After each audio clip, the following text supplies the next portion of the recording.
Alhamdulillah kita sudah masuk ke sesi kedua ya, setelah kita sudah mendapatkan stimulasi dari Pak Fatur terkait apa yang bisa kita kembangkan dan apa yang kita temukan dalam praktek kita sehari-hari seperti itu. Kemudian di sini salah satu jawabannya tentang memahami terkait proses manajemen data, terkait data itu sendiri. Kemudian ada beberapa statistik ya yang akan kita pelajari sebagai dasarnya seperti itu. Mohon izin saya memperkenalkan Bapak Wahyu. Monggo Bapak dipersilahkan. Disambi dengan makan dan minum, dipersilakan ya Pak ya. Silakan. Monggo. Terima kasih Mas Mardi, Ibu sekalian, hormat Pak Dekan, Wakil Dekan, Prof. Fatur, Prof. Afif, Prof. Tina. Bapak Ibu sekalian, saya akan sedikit lebih teknis ini ya, mendapatkan pesan dari panitia membahas tentang manajemen data, kemudian tendensi sentral dan visualisasi. Jadi ini cuma sekilas-sekilas saja karena sangat teknis ya, jadi nanti lebih ke konsep. Saya dapat tendensi sentral, Mas Dekan dapat standar, deviasi standar dan varian. Next. Jadi untuk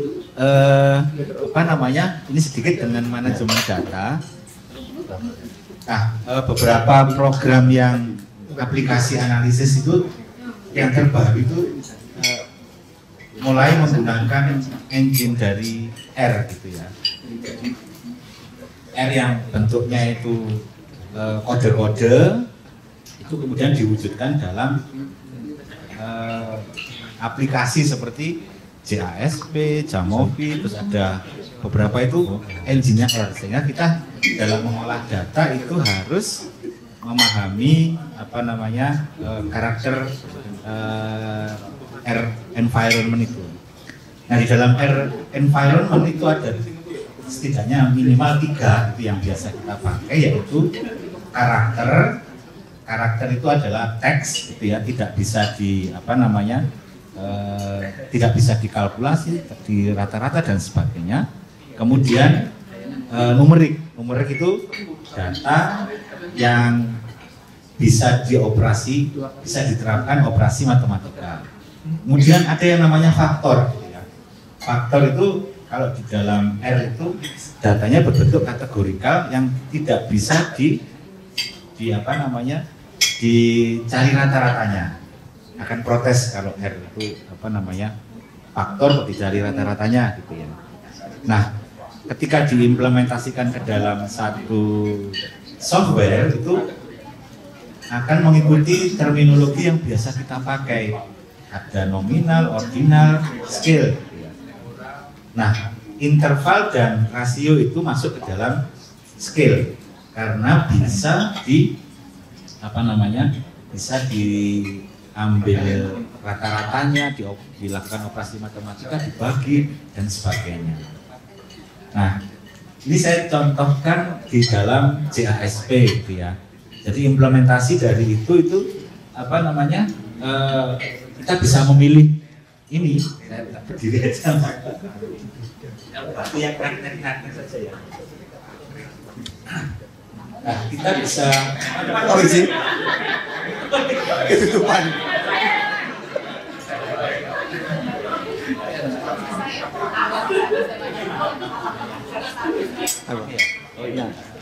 Nah, di JASP itu ada ini, Jamovi juga ada ini. Tapi di SPSS juga ini. Tapi kayaknya di SPSS itu nggak ngaruh kita menentukan ini tuh ordinal, nggak ngaruh. Sama aja, cuma label aja. Tapi beberapa software seperti Jamovi, JASP itu sedikit ngaruh. Misalkan kalau kita melakukan di Jamovi di JASP, ketika butir-butir ini kita define sebagai data ordinal dan ini sebagai data interval, itu hasil analisis faktornya beda. Itu berbasis analisis faktor data kategorikal dan data kontinu itu beda. Karena inputnya beda. Ini pakai korelasi polikorik, tapi kalau ini korelasi Pearson. Jadi kita harus memahami ini. Kadang-kadang itu jangan sampai melakukan analisis itu gara-gara datanya berbeda. Gitu. yang saya eksplorasi dari Jamovi, kayaknya Jamovi tidak seberapa tidak secanggih JASP dalam mendefine data. Atau misalkan kita mencari histogram yang ada garisnya kayak gini, itu kalau pakai data ordinal nggak mau keluar gitu ya, karena data ordinal tidak bisa dimodelkan dalam normal dan sebagainya. Itu cuma perkenalan aja tentang pengelolaan data. Kemudian lanjut, nah ini penggunaan data induk gitu ya, dengan adanya yang sudah disetujui oleh Pak Fatur tadi, ada unsur inovasi, kreativitas itu, sehingga dalam menganalisis data itu kita bekerjanya di data induk. Kalau dulu itu biasanya kita pisahkan yang butir sama skor total itu sendiri, butir untuk uji reliabilitas, tapi skor total untuk uji statistikanya gitu. Tapi dengan adanya pendekatan yang lebih komprehensif itu, data demografi, butir sama skor komposit itu diharapkan bisa jadi satu data yang besar. Memang sedikit membingungkan, tapi akan terbantu ketika kita mencoba misalkan mengulik misalkan butir ini atau variabel ini ketika saya libatkan kontribusinya 20%. Yang ini ada multi call, sehingga harus dipilih salah satu dan sebagainya. Jadi ada proses-proses kreatif itu lebih enak kalau kita pakai data induk. Saya beberapa kali minta mahasiswa, ini saya minta datanya itu satu hipotesis itu satu file sendiri gitu, sehingga nggak bisa digabungkan, tolong gabungkan terlebih dahulu seperti itu. Nah, penggabungan data induk itu juga bisa membantu ketika kita mengembangkan, menyatukan psikometri dan statistika dalam satu analisis gitu ya, namanya SEM. Jadi pengukurannya dapat, strukturalnya juga dapat, jadi itu akan terbantu dengan adanya data. Itu pesan yang selanjutnya tentang data. Selanjutnya, nah ini yang seringkali literasi mengenai pengolahan data. Data itu tidak harus bentuknya Excel, data itu tidak harus bentuknya SAV gitu. Tapi dalam komunikasi akademik itu, di jurnal itu, data itu lebih banyak pakai ini, tab delimited ataukah koma delimited CSV. Nah, kenapa kok pakai itu? Karena di dalam file Excel itu ya, satu file Excel itu dalamnya itu kalau dibuka pakai XML itu banyak sekali atributnya. Jadi satu file itu menyimpan banyak atribut. Tapi ketika di CSV itu atribut itu hilang. Sehingga apa dampaknya? Ukurannya jadi kecil. Jadi kalau ini makanya dalam beberapa jurnal jika minta datanya itu biasanya minta CSV atau delimited. Itu dengan Mbak Nuning itu ya. Jadi gimana itu data itu dikumpulkan jadi satu kemudian dikonversi jadi CSV. Jadi harus data yang terpisah-pisah harus ada kode uniknya sehingga bisa Nah ini salah satu keterampilan yang harus dimiliki dalam mengelola data. Jadi ada banyak yang dipakai gitu ya. Tab delimited kah oleh. Nah, itu. Kemudian yang seringkali di mahasiswa ini ya, ketika sudah dipakai ke delimited gitu, jadinya itu nggak bisa dibuka ke Excel. Karena jadi satu kolom semua. Nah, ternyata next ini penyebabnya. Jadi suppression suppresi itu mana? List suppresi.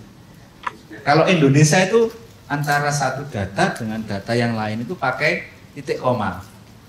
Tapi internasional pakai koma delimited, sehingga kita ganti ini jadi koma tapi desimalnya pakai titik. Kalau ini nggak kita ubah, data CSV itu akan menjadi satu kolom saja. Next, itu masih teknis ya.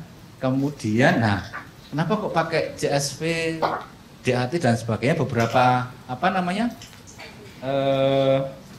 software seperti ini, seperti JASP itu, ini CSV, TXT dan sebagainya. Jadi datanya itu jarang yang pakai Excel karena jarang dipakai di dalam apa namanya analisis. Jamovi Pak, Jamovi bisa Excel, tapi JASP nggak bisa. Ada lagi yang jadi bahasa data yang universal itu adalah yang itu, yang apa namanya bentuknya JSV. Next. Nah, ini eksplorasi data gitu ya. Jadi sebelum dianalisis itu kita perlu menggunakan deskriptif data ini, kemudian apa namanya kita cari adakah missingnya dan sebagainya. Nah mungkin suatu saat kita perlu satu sedikit pengayaan bagaimana mengidentifikasi data dan berdamai dengan data missing. Seringkali data missing itu dianggap sebagai sampah atau gangguan gitu, sehingga ada missing 5 dihapus, disalahkan orangnya. Padahal orangnya itu kata Pak Bina bisa jadi missing itu bukan karena orangnya, salah butirnya gitu ya, atau anunya gitu ya. Jadi di mata kuliah metodologi itu missing itu menunjukkan ada masalah di dalam itemnya, bukan hanya orangnya. Oke, jadi perlu itu. Nah, ini saya apa namanya tadi malam mencoba membuat ini, jadi jika kita ingin melihat data kita itu seperti apa, itu bisa dimasukkan di sini file, misalkan ini demografi AJT itu kelihatan di sini. Jadi bentuknya kita mempelajari adakah keanehan-keanehan di sini, ini numerik nggak kelihatan ya, ini karakter dan sebagainya, sampai panjang bisa. Ini fasilitas yang cukup bagus disediakan oleh R gitu, yang bisa menjelaskan apa namanya data. Ini kesalahan ini. Jadi jenis kelamin kok bentuknya min, berarti dia tidak cocok. Jadi karena jenis kelamin dilihat sebagai numerik, sehingga apa namanya ada min dan sebagainya. Itu eksplorasi data. Selanjut, ya jadi ini eksplorasi visual. Saya kira enggak ini ya. Nah, saya cuma memperkenalkan aja Bapak Ibu. Jadi software-software yang selain SPSS itu ya, kayaknya sudah mulai menyesuaikan tampilan-tampilan grafiknya itu sesuai harapan dari laporan hasil penelitian di manuskrip gitu ya. Sehingga bentuknya sudah mirip dengan EPA style gitu, tinggal di copy gitu dan sebagainya. Itu kayaknya IPTB beberapa kali mengadakan dua kali pakai Jamovi ya, sampai pakai Python. Pakai Python. Sekarang pakai Python gitu. Nggak mengenyangkan Jamovi belajar Python karena memang sekarang apa namanya ChatGPT itu misalkan kita meminta gambar, meminta data itu biasanya diekspresikan dalam Python, sehingga belajar Python itu kayaknya memang sobatan sama ChatGPT gitu ya. Jadi bisa menjadi alternatif untuk dipelajari. Nah itu untuk gugur kewajiban saya menjelaskan tentang data dan visual. Jadi lebih ke teknis. Nah sekarang saya ke bagian apa namanya tentang tendensi struktural. Nah saya mulai dari skor komposit gitu ya. Nah ini ilustrasi. Ini misalkan anggap aja ini adalah butir gitu ya. Kita bisa menghitung apa namanya melalui count, ataukah melalui sum, ataukah melalui ekstrak. Nah ini skor total yang biasa kita pakai itu bisa ketiganya, dan konsekuensinya itu bisa berbeda-beda. Kalau count itu misalkan ini apa ini? Ini apel. Saya kira tomat bukan ya, apel. apel 1, 2, 3, 4, 5, 6. Jadi ini count itu adalah menjumlah, mencacah gitu ya. Nah kalau sum itu mengakomodasi bobotnya gitu. Itu saya dapatkan dari ide ini dari anak saya Ata gitu ya. Itu kakak itu mangganya itu setara dengan 2 gitu. Sedangkan mangganya adik itu cuma 1 karena mangganya agak besar. Nggak bisa itu 2 mangga, ini 3 mangga ini. Nah dari situ saya, oh iya ya, itu berarti memasukkan bobot di dalam sebuah komputasi gitu. Nah jadi ini nilainya sama dengan 2-nya ini gitu ya. Nah jadi itu masuk ke dalam sum. Nantinya itu dalam psikometri itu ini item yang berbobot, katakanlah yang diukur itu adalah tingkat kecakapan itu tidak ada orang yang cakep selain saya. Nah ini kalau setuju itu hanya orang-orang yang cakep. Ini bobotnya besar. Tapi kalau saya lumayan cakep itu item yang ini. Jadi jawaban ini itu setara dengan berapa kali? Ini setara dengan beberapa kali jawaban ini. Nanti itu ada konsekuensinya. Oke, jadi untuk menafsirkan sebelum masuk ke dalam tendensi sentral, ke dalam suatu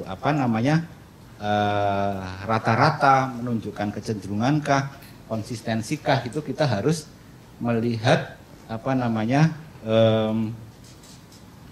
inti dari variabel itu. Next.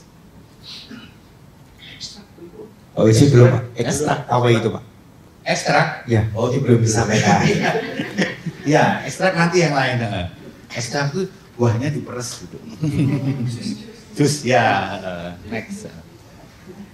Nah, ini ada 2 contoh alat ukur gitu ya. Yang ini itu skor kompositnya, rata-ratanya itu, atau skor komposit boleh rata-rata, boleh total itu ya, itu menunjukkan konsistensi. Jadi saya gosip ketika di rumah, ketika di tempat kerja saya gosip, ketika di pasar saya gosip.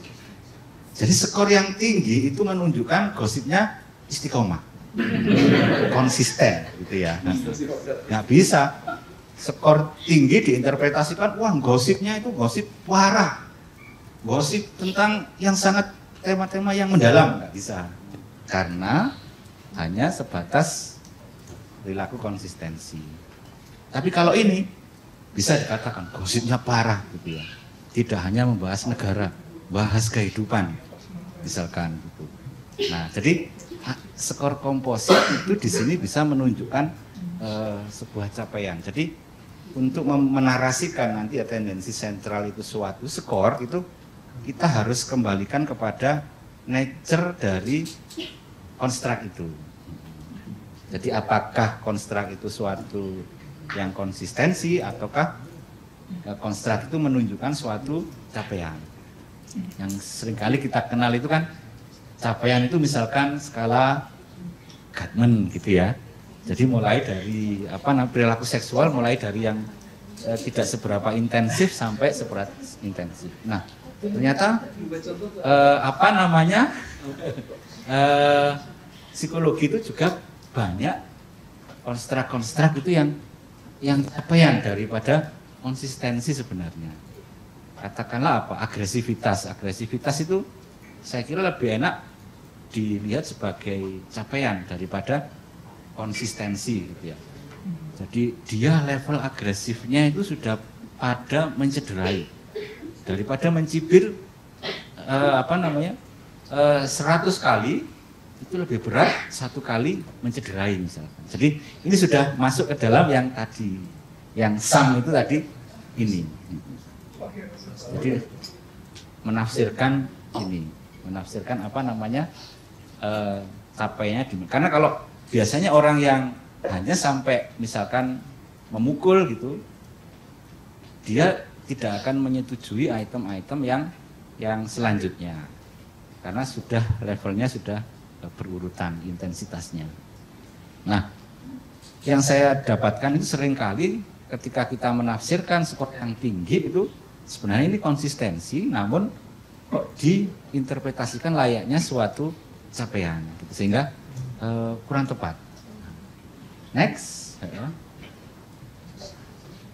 Nah ini jadi kalau skor tinggi, kalau ini itu adalah capaian, maka ya ini tadi konsisten, istiqomah, membudaya, perilakunya itu membudaya. Jadi sudah menjadi kebiasaan. Gitu ya. Ini masih kadang-kadang sporadis dan sebagainya. Jadi interpretasinya itu sesuai dengan karakteristik dari itu. Kemudian kalau capaian ya sudah menerapkan, ini masih misalkan perilaku sosial ini masih ada niatan gitu ya. Ini sudah mulai merasakan empati, tapi yang ini sudah tinggi.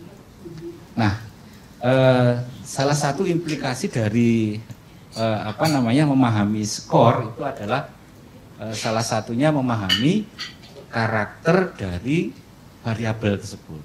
Akhirnya variabel itu adalah awal dari konstruk. Kita harus memahami konstruk tersebut. Jadi ketika kita memahami konstruk itu kita bisa membuat satu mekanisme pemodelan seperti yang diungkapkan oleh Pak Fatur kemarin. Jadi misalkan ini ada skripsi, satunya itu loyalitas, satunya itu adalah motivasi. Sama aja, itu kan dorongan ya. Kalau dorongan itu ya apa aja ya? Grit, loyalitas, komitmen, motivasi, hardiness, kayak gitu kan, itu satu keluarga dorongan, drive. Kalau sudah drive, sama-sama drive, ngapain ketiga-tiganya dipakai, diambil salah satu aja. Nah saya dapat mengumpulkan gini itu hasil diskusi dengan Pak Fajar. Pak Fajar itu pernah cerita tentang saya. Self-regulated learning, kalau di ini namanya efikasi. Tapi kalau di gini ada unsur dorongannya, namanya ini. Oh iya ya, berarti satu konsep itu kita harus melihatnya apakah itu suatu keperilakuan, ataukah suatu dorongan, ataukah suatu apalagi strategi ya. Strategi kan sudah ada action, jadi planning. Jadi kalau strategi itu sudah masuk ke self-regulasi ya, self-regulasi, jadi strategi dan sebagainya. Sehingga jika itu satu family gitu, nggak usah dipakai sebagai variabel independen yang sama. Next, ini cuma contoh aja, ada di dalam teori pengukuran klasik itu yang bilang itu ya. Untuk membuat skor total itu harus apple to apple. Apple to apple itu salah satunya itu adalah mean. Jadi semua bisa dijumlahkan, semua butir bisa dijumlahkan. Syaratnya itu adalah rata-ratanya sama. Besarnya apelnya itu sama. Jadi ini sama. Tapi ada beberapa item yang sangat tinggi ya ini ya, menyetujuinya, gitu. Sehingga dapat dikatakan ini item yang hampir disetujui banyak orang daripada yang ini. Nah ini ada dua pandangan gitu ya. Kalau UIN Jakarta itu ini lulusannya Pak Yahya itu nggak boleh gitu ya. Asumsi ini harus diuji kalau kalau memenuhi equal boleh skor total. Nah kalau kita Pak Azwar itu, kalau Pak Yahya itu ibarat yang sesuatu yang progresif, Pak Yahya itu santai, diperkuat dulu gitu. Jadi saya pernah mengikuti diskusi Pak Yahya dengan Pak Azwar. Pak Azwar itu yang namanya asumsi itu kan saya asumsikan, saya cakep, jangan marah ya, kan asumsi, gitu. Nggak usah diuji gitu ya. Gitu. Jadi cukup diasumsikan aja bahwa itu adalah sesuatu yang setara, sehingga nah akhirnya tradisi kita itu kita masih membolehkan untuk menggunakan skor total yang langsung dijumlahkan. Oke. Itu jadi ada di luar sana itu sesuatu yang lebih pandangannya lebih sangat strict gitu ya. Nah apa ketika ini misalkan ini ternyata beda, ini 1, ini 3, apa jalan keluarnya? Jalan keluarnya adalah next. Ini anunya asumsinya next. Nah solusinya adalah ini. Jadi buahnya nggak dihitung, yang dihitung adalah sari buahnya. Iya, mengekstrak. Nah, apakah ini tuh kalau dalam analisis faktor, ini tuh sampah-sampahnya, ini itu adalah sari buahnya gitu.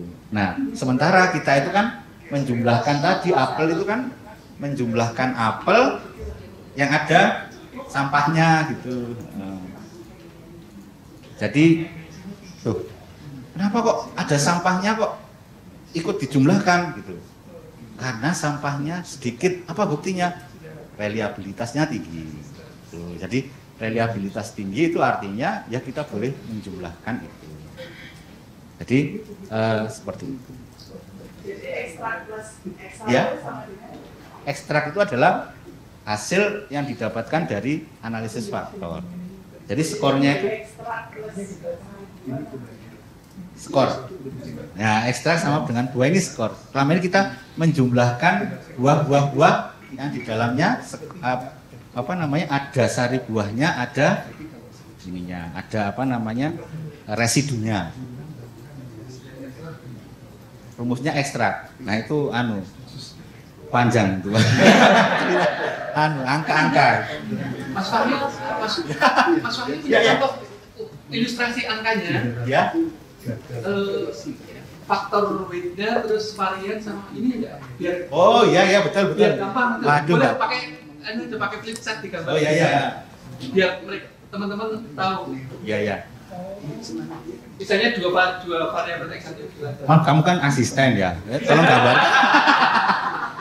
Saya biar menjelaskan. Dan faktor loadingnya gitu ya. Kayak gambar gitu tapi ada faktor loadingnya. Ada yang di sini ada. Gambar. Nah, lihat. Wah, jadinya masuknya ke psikometri, Bu. Enggak apa-apa. Ya? Ini statistika juga kan? Iya. Ya.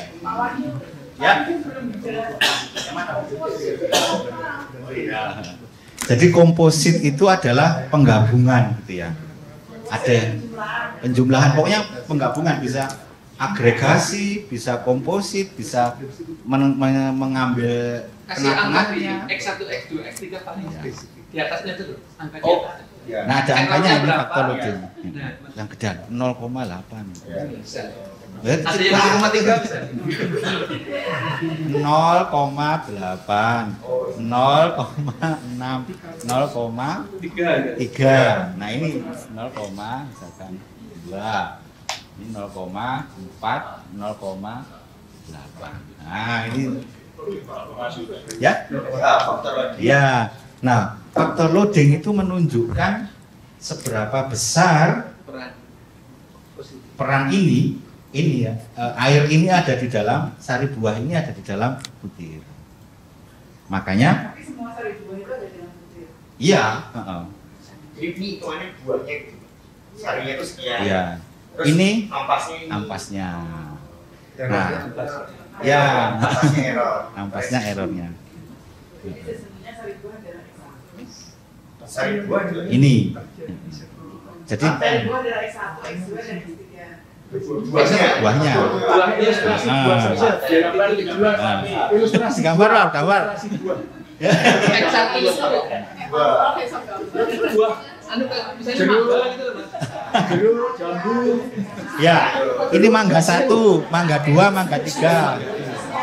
Jusnya ini. Jusnya ini. Nah, sampahnya, kulit-kulitnya atau daging-dagingnya di sini. Nah, yang selama ini dipakai itu kita mengasumsikan tanpa kita asumsikan semuanya itu beratnya sama, ukurannya sama, sehingga dan itu semua reliable sehingga langsung kita total. Tapi ada pendekatan yang lain dan beberapa jurnal itu Nggak boleh seperti itu, harus ekstraknya gitu. Nah, pendekatan-pendekatan yang harus ekstraknya yang dipakai itu namanya analisis faktor. Jadi kita mendapatkan ini faktor loading itu kadar sari buah di dalam setiap, bisa punya gambaran. Kadar sari buah. Nah, iya. Kadar sari buah di dalam Buah. Masing-masing item. Masing-masing buah. Masing-masing buah. Masing-masing buah yang berada di dalam sari buah itu ya. Di belakang sih jadi bingung. Ada dari Pak Faktor ini set. Ya, ya. Semoga bisa. Coba pakai efikasi 3 item. Latihannya itu efikasi tapi tidak skornya kan. Efikasi. Item 1. Ya coba. Item 1 misalkan. Ya. Item 1 efikasi misalkan enggak apa-apa ya. Saya paling ganteng se-Indonesia. Ini saya cakep aja lah, enak. Saya orang yang cakep. Sangat setuju sampai sangat tidak setuju. Yang kedua, saya menarik. Wajah saya menarik. 3, misalkan wajah saya wajah saya menawan. Satu lagi ya. Ya. Wajah saya mirip aktris misalkan. Aktor. Oke. Nah, sebuah item itu akan bagus ketika ini mengukur hal yang sama. Jadi setuju. Coba kamu setuju nggak? Sangat setuju apa? Sangat setuju sampai ini. Iya jujur aja. Wajah saya. Kamu respondennya. Ini light ini. Ini panitia Mbak, bukan panitia, pembicara. Sangat setuju, sangat setuju, tidak setuju, sangat tidak. Setuju nominasi pertama gitu. 3. Oh, 3 itu. Ragu-ragu. Ini. Sok cantik sok enggak? Ya. Sangat setuju. Itu kan efikasi ya. Menarik 3 juga. 4. Enggak. Jangan apa. Setuju, sangat setuju. Feedback. Setuju. Setuju. 4 tidak setuju. 4 tidak setuju. Berarti nomor 4 tidak Setuju. Nah, tidak setuju. Nah, jika ada 20 orang seperti Sasa gitu ya, item ini akan gugur karena tidak confirm dengan yang lainnya. Jadi ternyata aktris itu belum tentu menawan, belum tentu menarik gitu, sehingga dua konsep yang berbeda. Ini balanya ini base, ini menuju Jogja dari Surabaya, ini dari Surabaya menuju Jakarta. Jadi butirnya bagus, namun karena kesalahan penempatan menjadi error. Nah, Pak Fatur tadi itu kan sempat menyindir bahwa error itu bisa dimanipulasi gitu ya. Error itu bisa dikurangi dengan cara ya kumpulkan ini dengan item-item yang sebangsanya. Wajah saya mirip siapa artis itu misalkan. Nicholas Saputra. Wajah saya seperti Dian Sastro gitu. Nah, ini item-item ini akan ketemu teman-temannya dan dia tidak menjadi error. Tapi kan menawan. Semoga bisa menjelaskan. Iya. Ya, karena kalau di sini dia tidak confirm dengan teman-temannya karena ada yang menarik Ada yang menarik tapi tidak seperti aktris. Karena tidak semua aktris itu menarik, mandra gitu ya. Gitu. Wajahnya nggak menarik tapi ini aduh ya. Nah, ya. Atau terlalu tidak terjangkau. Nah, tapi wajah seperti aktris itu akan apa namanya? Item ini bagus, faktor loadingnya bagus. Nah, ini ibarat itu sari mangga, ini sari kedelai. Jadi dia nggak cocok. Tapi ketika dia sari kedelai dikumpulkan dengan item-item kedelai itu akan cocok. Jadi sampahnya itu, jadi dia di sini dianggap sampah. Karena ini padahal sari mangga kok ini sari kedelai. Gitu. Jadi seperti itulah. Semoga bisa memberikan ilustrasi. Balik ke. Ya. Mungkin ada pertanyaan dari sini. Nah, analisis kayak gini itu namanya analisis faktor. Nah, di dalam analisis faktor itu ada semacam tadi itu kreasi. Oh, ternyata kalau satu faktor separuh butir gugur. Ternyata kalau separuh butir gugur itu jadikan satu faktor semuanya bagus. Jadi ternyata yang diukur itu 2 dimensi. Gitu. Jadi ada semacam sedikit apa namanya perubahan tradisi ya dalam pengembangan alat ukur. Kalau dulu itu ini 0,3 gugur, semuanya gugur. Tapi sekarang gugur kita telaah dulu. Oh ternyata tes ini multidimensi sehingga ada kreasi karena ada software yang sudah memfasilitasi Jamovi, JASP itu mengakomodasi. Jadi butir yang jelek sekarang bukan karena tulisannya jelek, secara redaksional jelek, tapi kesalahan penempatan bisa jadi. Pak Wiji, ini ada pertanyaan Pak Wiji. Ya silakan. Sekaligus menyambung dari topik pembahasan Pak Fatur. Korelasi itu bukan kesimpulan Pak Wiji. Kalau dari sini kita dapatkan apa Pak dari korelasi? Nah betul sekali. Jadi untuk melakukan analisis faktor itu bahannya itu korelasi. Jadi matriks korelasi. Untuk melakukan regresi itu bahannya itu matriks korelasi. Jadi ini orang yang sangat cakep itu menarik juga, itu korelasinya tinggi biasanya akan menjadi satu faktor. Tapi kayak saya cakep tapi nggak menarik gitu ya. Misalkan boleh persepsi. Nah itu kemungkinan korelasinya rendah sehingga nggak cocok nantinya untuk menjadi satu variabel. Dia akan menjelaskan sesuatu yang lain yang mungkin ini aspek fisik, ini aspek psikologis misalkan. Akhirnya ketemu. Kecakapan itu ada aspek fisiknya, ada aspek itu kan misalkan kalau teorinya nggak ada, kalau kita menyerah, ya udah kita salahkan itemnya. Tapi kalau kita punya sedikit wawasan tentang menurut teori yang sebelah sana itu bisa dijelaskan. Nah, kita punya landasan untuk menjelaskan kenapa tidak semua orang cakep itu menarik, ada landasannya. Yang satu psikologis, yang satu fisiologis. Nah, mahasiswa itu harus mampu menguasai berbagai macam teori ini sehingga ketika ada satu yang tidak bisa dijelaskan, dia bisa menjelaskan dengan perspektif yang lain. Gitu mungkin pesannya Pak Fatur tadi. Ya, baik, terima kasih Pak Wisi. Ya. Atau mungkin dari Bapak Ibu ada pertanyaan untuk memperjelas tentang sari, buah, dan sampah. Karena analogi yang sangat simpel tapi sangat menjelaskan bagaimana skor laten itu terbentuk seperti Bapak Ibu. Monggo, ada? Kalau tidak ada kita bisa lanjut ya Pak Wisi. Ini saya sampaikan dulu atau tetap di sini? Sampai aja.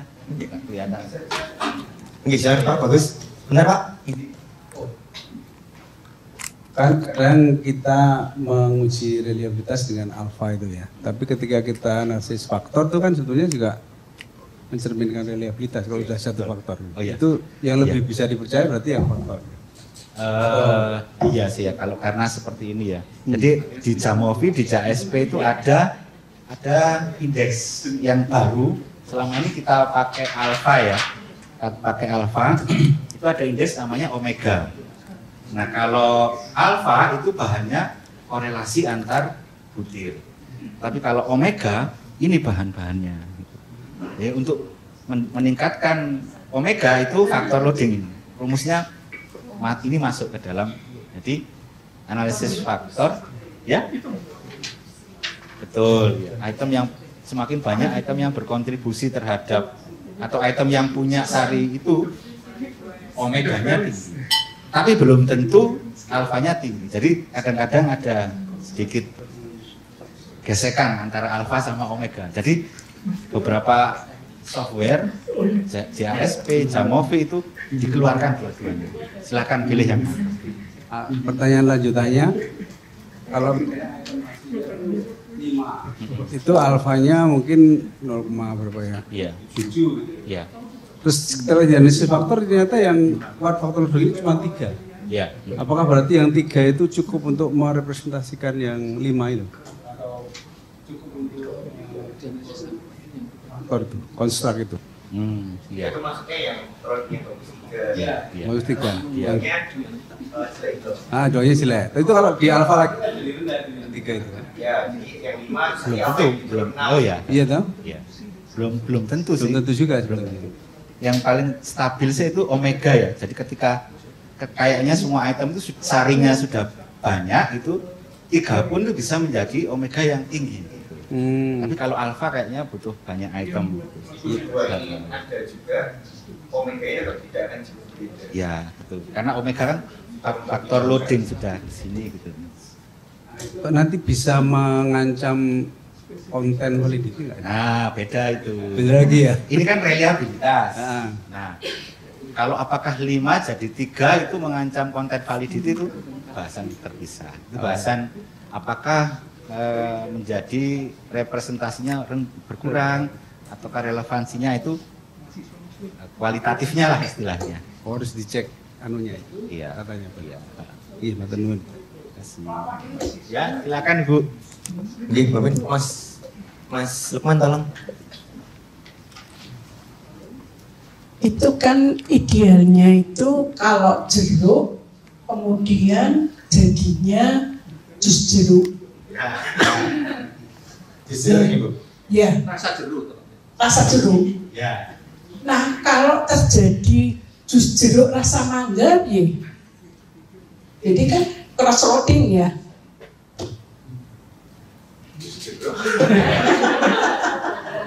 Jeruk bosok Mas. Ini. Oh, enggak. Yang saya maksudkan sebenarnya itu ke cross loading. Contoh saya yang salah apa? Bukan, iya, itu bukan cross loading. Itu second order. Coba sendiri. Misalkan seperti ini. Ini gini kan ya. Ini. Jusnya nanti sore. Ini misalkan butir. Ini mangga. Ini katakanlah jeruk. Nah, apa kesamaan sari mangga dan jeruk? Vitamin C. Nah. Jadi di dalam sari mangga itu ada sesuatu yang bukan vitamin C. Itu ada ini. Nah, itu menjadi residu di sini. Ada ironnya juga. Ya, ada ironnya. Jadi apa namanya? Jeruk ibaratnya itu suatu apa namanya konstruk yang multidimensional. Misalkan ini adalah penalaran, ini verbal, ini Performance ya.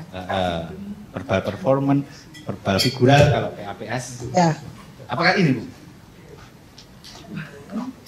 Nah, Kalau pemahaman saya tentang komposit itu seperti itu. iya betul. Bukan yang model 1 tadi. Iya, ini iya. Yang second order begitu. Iya. Nah, pertanyaan saya adalah kalau itu ada yang cross loading. Oh berarti, Nah, iya. Berarti di dalam mangga itu ada rasa jeruknya. oh, Iya, berarti itemnya berarti kan tidak bagus. kemarin skripsi saya itu ada ini, itemnya itu ada ini. Saya bersemangat, saya merasa cemas ketika ditekan dengan kerja keras itu. Nah, item ini ngukur neuroticism juga ngukur consensusness. Itu ya. Itu kan seringkali terjadi ya. Iya. Kalau tadi Mas Bruden bilang, ini antara jeruk sama mangga, kita kok bisa berkorelasi nih dua ini, berarti ini ada asamnya gitu. Dan sehingga ini kurang lebih ada faktor underlying, kurang lebih dijelaskan namanya asam. Ini dia itemnya berdiri, dia ini ikut PDI, namun ikut off record.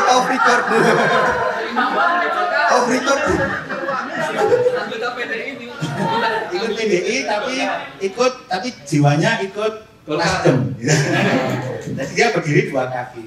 Dia mengucapkan setia kepada PDI. Dia juga item enggak jelas. Jadi dia punya orang ini punya kesepakatan di luar yang punya kesamaan. Nah, kesimpulannya gimana Pak Isi? Itemnya ini perlu dipertahankan atau tidak? nah seringkali kan kemudian melihat faktor loadingnya ya, mana yang lebih besar. Apakah ada cara yang lain? Ya, item ini pandu ya. Apa itu pandu? Laura. Hah? Orang.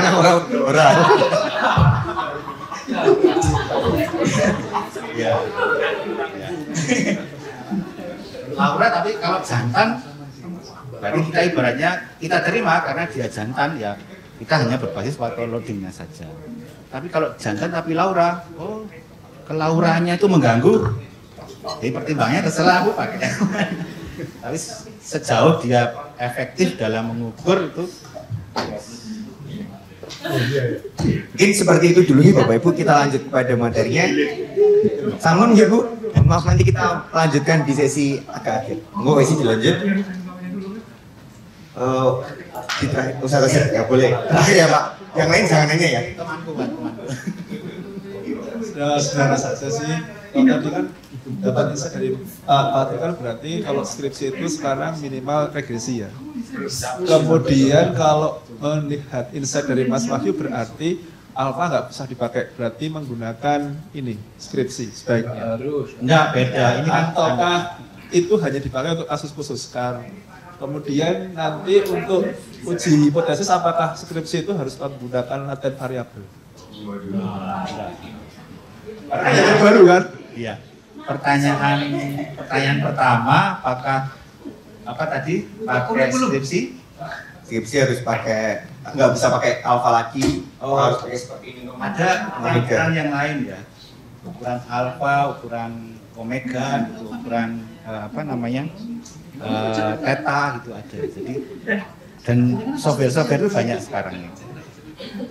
Nah, kenapa alfa itu rendah diperbolehkan? Itu alfa itu koefisien yang baik hati gitu. Jadi namanya itu lower bound estimator.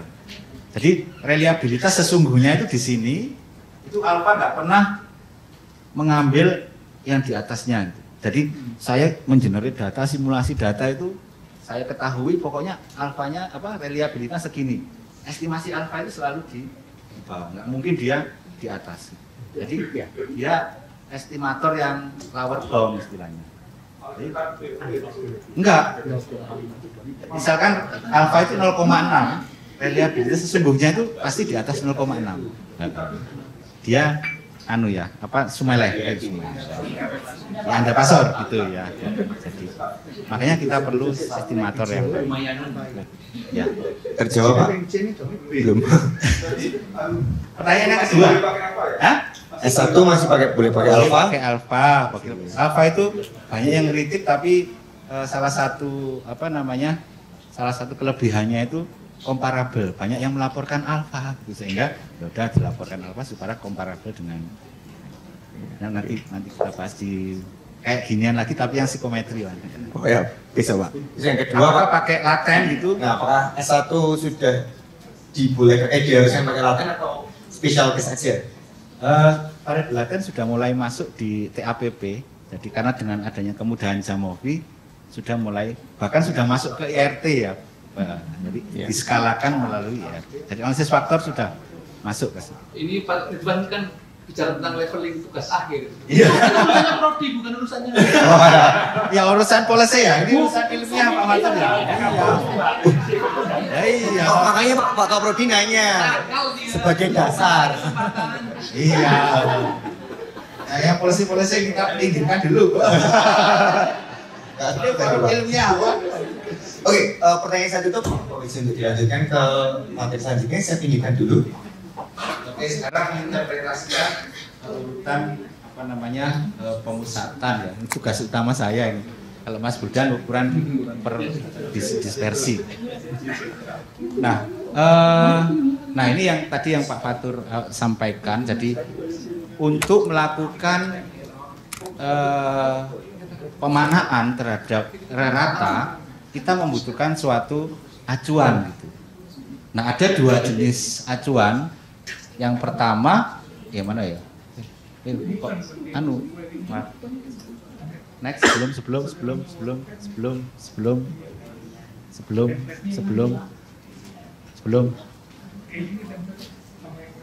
Next, ya ini aja lah. Nah, ini arti dari pemusatan aja lah cuma. Jadi kalau apa namanya pemusatan itu kan biasanya pakai ini ya, pakai apa kriteria. Jadi istilahnya kalau kita pakai kriteria, rata-ratanya melebihi standar, rata-ratanya memenuhi capaian, kompeten, pemula, cakap gitu ya. Nah, ini kan ukuran-ukuran yang berbasis sudah ada penggarisnya gitu. Nah, masalahnya variabel-variabel di psikologi itu variabel yang kadang-kadang itu hanya untuk menunjukkan individual differences, yang penting berbeda. Nah, karena yang penting berbeda, baseline itu nggak punya, sehingga baseline yang dijadikan adalah kecenderungan ini tengah-tengah. Bahasanya adalah kecenderungan, tren, biasanya, normalnya, wajarnya, mengarah kemana arahnya, lokasi dan sebagainya. Jadi kita nggak punya ukuran baseline, akhirnya ya wajarnya itu yang kita pakai. Jadi 50 km per jam itu cepat apa enggak gitu. Itu kan ya kita akhirnya wajarnya. Kalau 50 km per jam itu naik becak di jalan yang bergeronjal-geronjal, yang naik becak itu 5 orang. Itu cepat banget. Tapi kalau itu adalah Formula 1 itu lambat banget. Jadi yang dijadikan ukuran adalah wajarnya, biasanya apa yang menjadi inti dari data itu. Nanti Mas Burdan akan menjelaskan di dalam inti itu ada apa dispersi, deviasi. Dan ketika semakin banyak deviasi itu data semakin beragam.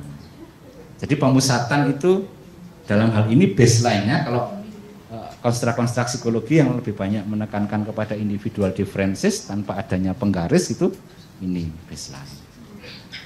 Next. Nah, terus next.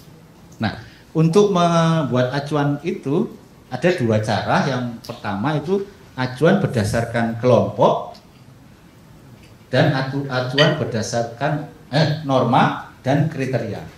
Norma itu berbasis pada kelompok atau populasi, namanya norma kelompok, ini populasi. Kalau kriteria itu yang dijadikan alat ukur itu kalau ini skala pengukuran. Jadi seperti AJT itu sudah alat ukurnya itu butir-butirnya itu sudah disesuaikan dengan level perkembangan. Jadi kalau kamu nomor 10 selain itu nggak bisa, itu kemampuanmu mirip anak usia 8 tahun. Karena setiap ini sudah dikalibrasi dengan usia. Jadi kita bisa menafsirkan dengan menggunakan, atau ada juga justifikasi itu berdasarkan ada proses namanya standard setting. Oh itu kalau depresi CDI di atas ini itu dapat dikatakan tinggi, gitu. Ada justifikasi seperti itu. Namun ada yang orang ganteng tidak gantengnya itu berdasarkan teman-temannya, kelompok atau orang-orang di dalam populasi. Nah ini yang permasalahannya di sini. Nah kita mengenal sebelumnya Mas. Nah kita ini tradisi kita kayaknya tidak ada di apa namanya di fakultas yang lain, dan kayaknya fakultas yang lain itu mengikuti kita. Ada acuan empiris atau statistik empiris, ada statistik hipotesis gitu. Nah, statistik empiris itu tadi yang berbasis pada norma. Jadi apa namanya, ganteng tidaknya itu harus ada alat ukur, ada normanya dulu. Kemudian statistik hipotetis itu nah ini kalau ini kan tadi sudah jelas ya, ini ya, ini hipotetis. Nah, hipotetis itu ini muncul dari tulisannya Pak Aswar, judulnya itu harga dirinya tinggi. Kok tahu gitu? Itu dalam buletin psikologi. Di situ apa namanya diperkenalkan konsep statistik hipotetis yang mengikuti apa namanya rentangnya alat ukur. Jadi kalau saya punya alat ukur 10 butir, skornya 1 sampai 5, berarti rendahnya berapa? Rendahnya 10, tertingginya 5 kali 50. Nah, statistik hipotesis tengah-tengahnya itu. Berarti 40 bagi 2, 20 berarti. Tengah-tengahnya itu 20. Nah, itu yang dipakai acuan itu. Nah, masing-masing punya syarat gitu ya. Memang sangat membingungkan. Statistik empiris itu apa namanya, kita pakai jika kita punya data yang besar. Jadi kita mengatakan kamu tinggi, kamu rendah itu tidak hanya 10 orang, namun apa namanya data yang besar. Ya. Itu kita pakai statistik empiris. Kalau statistik hipotetis kita menekankan kepada alat ukurnya. Kalau alat ukurnya sudah bagus, terkalibrasi, ya bisa kita menentukan tinggi rendahnya itu pakai alat ukur. Nah, tawaran dari Pak Fatur tadi itu adalah ini sampel kita, kemudian ini alat ukurnya, sehingga kita bisa membandingkan. Selama ini kan ini itu enggak apa namanya tidak terpakai di dalam apa namanya penelitian. Padahal kadang-kadang kenapa kok korelasinya tinggi? Kenapa kok korelasinya rendah? Itu bisa dijawab melalui ini. Gitu. Jadi misalkan kemarin saya meneliti dikasih jagung itu mengenyangkan. Kok dikasih di penelitian ini dikasih jagung kok nggak menyenangkan? Kita ngomong nggak mengenyangkan maksudnya. Oh ternyata Pak, orang-orang yang di sampel saya itu orang-orang yang sudah kenyang Pak. Terbukti dari statistik empirisnya, sehingga kaitan antara itu prediksinya nggak tinggi.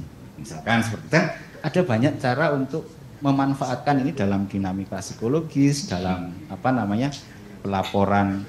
Jadi kaitan-kaitan itu ini bisa termanfaatkan. Nah selama ini tidak termanfaatkan. Saya nggak tahu apakah ini suatu kewajiban, kayaknya bukan, karena ada yang melaporkan, ada yang enggak gitu. Dilaporkan bagus, akan tetapi dimanfaatkan, tidak sekedar dilaporkan. Mungkin usulan saya seperti itu. Next. Jadi ini lanjutannya aja. Jadi ada kebutuhan untuk menginterpretasikan skor gitu. Nah, iya, silakan. Masalah tadi, masalah hipotetis dan empiris itu nanti kan ada gangguan, misalnya social desirability effect. Jadi ada item-item yang cenderungnya baik itu nanti akan skornya baik. Tapi antara yang cenderungnya jelek nanti yang dipakai hipotetik atau empiris, nanti gimana caranya? Atau harus pakai norma dulu? Saya serahkan ke ini apa? Kalau saya jawab dulu yang social desirability ya.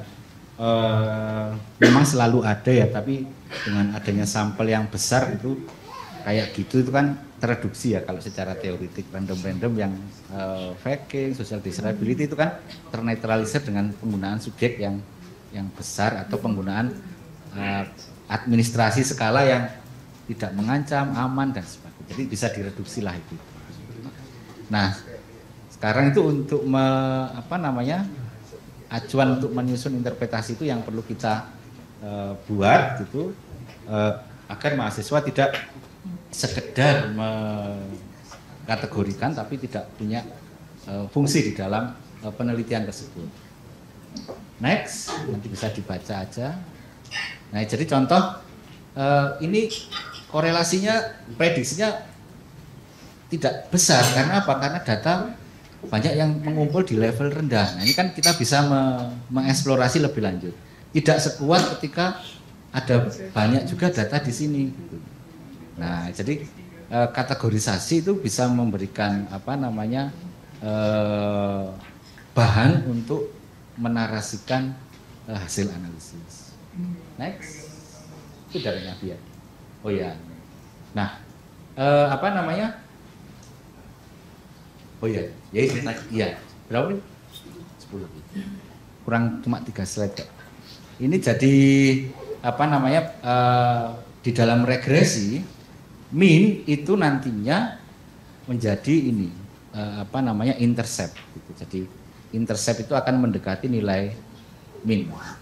Jadi sebelum dikasih makan, dikasih intervensi itu posisi dari 0 itu adalah bukan 0 ya, posisi baseline itu adalah rata-rata. Jadi sebelum para ibu-ibu dibedahi gitu ya, kecantikannya itu rata-rata. Nah, rata-rata kecantikan seperti apa? Intercept ini. Next. Nah, ini interval konfidensi itu dalam skripsi harus, ini bisa nggak kira-kira baca kenapa ini maksudnya yang grafik tadi? Oh, ini Pak. Ya ini we can trust you. Kenapa ini? Ayo Bapak Ibu. Ayo Bapak Ibu, monggo. Ini nyindir yang hijau. Akhirnya yang hijau ini nggak seneng disindir oleh yang biru ini. Aku nggak percaya kamu. Oke, Mas Tiangga silahkan sebentar. Kamu cantik, kamu tercantik, tapi aku nggak percaya kamu. Ya, izin menyampaikan pemahaman saya. Jadi mungkin kalau untuk yang hijau itu Pak, pada dasarnya kan untuk seperti rata atau min atau mungkin nilai lainnya itu adalah estimasi yang berada di sepanjang rentang seperti itu. Ketika misalnya confidence intervalnya itu rapat atau tidak begitu jauh, maka mungkin bisa disimpulkan bahwa bisa dipercaya karena ya akurat itu estimasinya. Namun demikian apabila intervalnya itu jauh gitu, kan bisa di posisi yang mana saja. Bisa yang dekat upper bound-nya, bisa di dekat lower bound-nya, kita nggak tahu. Seperti itu mungkin yang bisa saya sampaikan. Terima kasih. Terima kasih Mas Tiangga. Ya. Mungkin saya menambahkan ya Pak. Kalau menurut saya itu dia ini Pak, Zen itu dia nggak cakep-cakep amat, cakepnya terus gini gitu, ya kan? Tapi kok dia make up pakai MUA yang bagus, nah, jadi cantik banget segini pisaan dia kayak gitu. Pakai apa?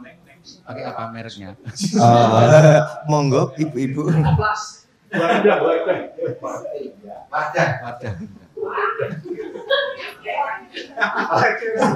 Bisa air wudhu Pak, air wudhu. Ya. Jadi sesuai tadi dijelaskan oleh Angga Pak. Nah, jadi ada sesuatu yang dia kelihatan cantik tapi rata-rata itu sehari-harinya nggak cantik. Di waktu-waktu tertentu tok dia cantik gitu ya, sehingga tidak bisa dipercaya gitu. Nah demikian juga min gitu. Min itu kadang-kadang ada level konfidensinya sampai level apa bisa dipercaya. Nah itu harus dilaporkan di dalam skrip. Saya kira ini bisa menjadi kebijakan Pak Ridwan. Ini langsung saran Pak. Iya. Jadi kalau bisa langsung menampilkan ini, karena menurut IPA itu harus ditampilkan confidence interval ya, standard error of mean dan ini. Jadi harus agar orang-orang itu bisa kalau misalkan studi meta analisis itu kan dimasukkan juga menjadi bahan kajian. Tidak sekedar min tapi confident intervalnya juga. Itu pesan yang selanjutnya. Terus setelah itu adalah ketika belajar tendensi sentral itu salah satunya adalah ukuran efek. Nah, ukuran efek itu kita seringkali menggunakan persen ya, Bapak Ibu. Padahal tidak selalu persen. Tidak selalu persen dalam dalam eksperimen terutama itu kalau eksperimen kan berapa sumbangan eksperimennya. Nah, tidak selamanya menggunakan itu. Ukuran efek ada yang menggunakan selisih rata. Nah, makanya dia pakai Cohen D. Ya. Nah, Cohen D itu kok sumbangan efektifnya kok aneh. Melebihi 1. Itu sangat biasa, artinya itu kalau 0,5 itu kan di dalam kurva normal satu standar deviasi itu adalah satu kategori. Nah, ketika D sama dengan 1, skornya itu meningkat menjadi satu kategori. Jadi setelah pakai wadah, gitu ya, yang jadinya itu cantik, itu menjadi cantiknya di atas rata-rata. Kalau yang cantiknya di atas rata pakai wadah, cantiknya superior. Satu deviasi gitu. Itu artinya D sama dengan 1. Nah, yang paling bagus itu ini. D sama dengan 3. Yang sangat tidak cantik menjadi sangat cantik. Nah, itu D-nya 3 standar deviasi. Nah, ini tidak hanya untuk eksperimen tapi juga untuk data demografi, misalkan laki-laki dan perempuan ukuran efeknya itu 3 standar deviasi. Berarti berbeda dalam hal kategori. Misalkan antara laki-laki, perempuan, antara apa dan apa. Nah, ini sekarang sudah dilaporkan di dalam JASP, di dalam Jamovi itu sudah ada ini. Kalau SPS nggak ada. Nah, sekarang kita sudah bisa menampilkan. Ini berarti 4 standar deviasi itu luar biasa peningkatannya. Tadi 1, 2. Jadi dari yang orang jadi kucing ini jadi macan gitu.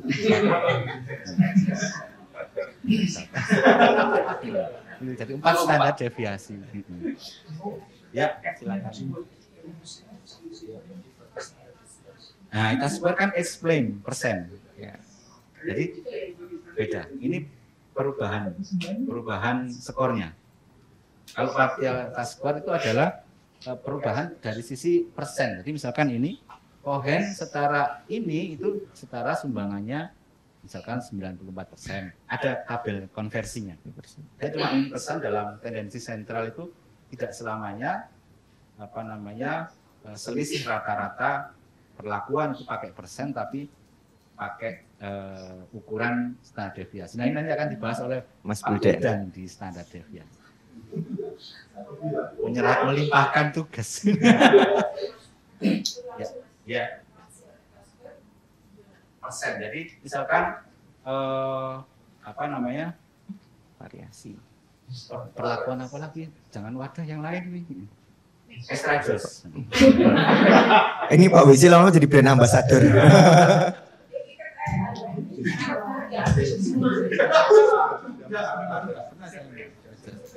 Jadi estradiol dapat meningkatkan stamina sebesar 30%. Sisanya itu stamina karena yang lain, kopi, olahraga. Biasanya kan kita menafsirkannya seperti itu. Unexplained-nya. Tapi sekarang estradiol bisa meningkatkan stamina sebesar 2 standar deviasi, artinya dari yang loyo menjadi sangat berstamina. 2 standar deviasi. D, betul. Jadi bisa dua-duanya sih, Mbak, tapi tidak selamanya itu persen. Pesan saya itu. Jadi ada 2 alternatif Bu Ampuni. Ada yang menggunakan persen, biasanya ANOVA, t-test menggunakan Cohen. Seperti itu. Ya. Atau data demografi. Karena bisa diklik, kita uji apa, itu akan keluar D-nya. ini Pak WC Yang mungkin terakhir, ya, ini cuma di dalam penulisan ini ya, di skripsi itu saya seringkali input yang sebelum masuk ke analisis itu kan yang wajib dilaporkan itu kan statistik deskriptif sama matriks korelasi. Jadi saya kira itu menjadi polisi juga Pak Ridwan. Jadi data harus dideskripsikan reratanya, standar deviasinya. Kalau itu juga matriks korelasinya itu juga wajib. Karena untuk menginterpretasikan, menggunakan analisis selanjutnya itu juga basisnya dari. Nah itu untuk jadi min itu tidak ada artinya, tanpa standar deviasi, sehingga harus ditampilkan. Jadi ini contohnya. Oke, sudah selesai ya Mas, ini bisa ya, nanti ini bisa dibaca. Nah, monggo Bapak kurang lebih, Pak Fatur yang membuka 2 pertanyaan terlebih dahulu Bapak Ibu. Monggo Mas Angga dulu, Pak Fatur dulu. Monggo. Singkat aja, distribusi normal itu real atau utopis toh? Ya silakan Pak, silakan. Distribusi normal itu kalau dari pengalaman ya, ketika kita melakukan pengacakan itu normal. Real atau utopis? Real. Nah itu teman saya ada yang cerita di Amerika itu ada kelereng gitu ya, kelereng itu ada paku-paku gitu, paku.